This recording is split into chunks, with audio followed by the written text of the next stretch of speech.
Hello guys, welcome to Master G Programming video tutorials. In this video, I will teach you about constructor overloading. What does this constructor overloading mean? Constructor overloading is similar to function overloading. In this, the constructor having the same name as of the class, and when you have two constructors in a program, that is known as constructor overloading. So there is a difference between the constructor calling method. As you know that whenever we create an object, automatically the constructor calls. The two constructor in a program is differ in the argument as in the function overloading. There is a difference between the arguments in the constructors so that the compiler can differ in both the constructors. So I am making a program of printing in complex number through the constructors. So let's see how does this work. I'm making a class complex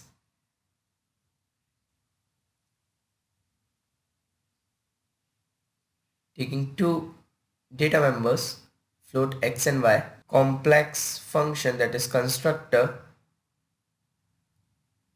taking two arguments both of float type and assigning the value of x and y respectively with a and b. Then I'm making a function void display to display these complex number without taking any argument.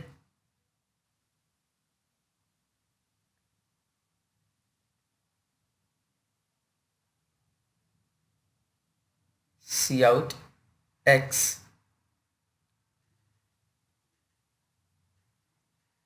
plus y j, or you can write I. Then I'm creating an object c1.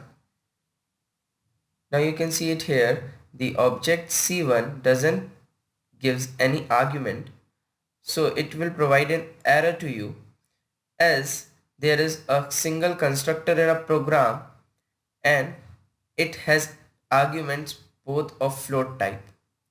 Now I am taking another object c2 in which I am passing two arguments 1.2 and 3.6, so it automatically calls the complex constructor float a and float b and then c2 display. You can see it here that it provided an output because c1 constructor doesn't belong, c1 object doesn't belong to any constructor.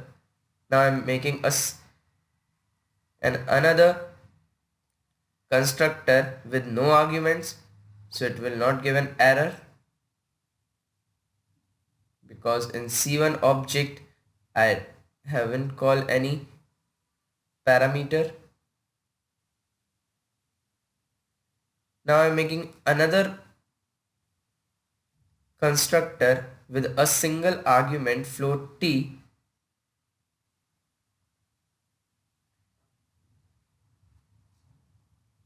x equals to 0 and y is equals to t. And now I am making a complex object c3 in which I have to pass a single argument to call the second constructor that I have made with a single argument float t, in which I have passed 2.6, and now the c3 dot display, which will give the output of c3 object. Now we can run this program and you can see the output 0 plus 2.6j and 1.2 plus 3.6j. Accordingly, we display the function, it prints in that sequence. So that's all from this constructor parts. I want to clear that again, that complex is the name of a constructor. You can see it here, there are three constructors in a program. They differ in the form of the arguments that have been passed in that, and through that only the compiler differ these constructors. We have to call that particular constructor with that particular arguments that have been declared while defining the program. So thank you.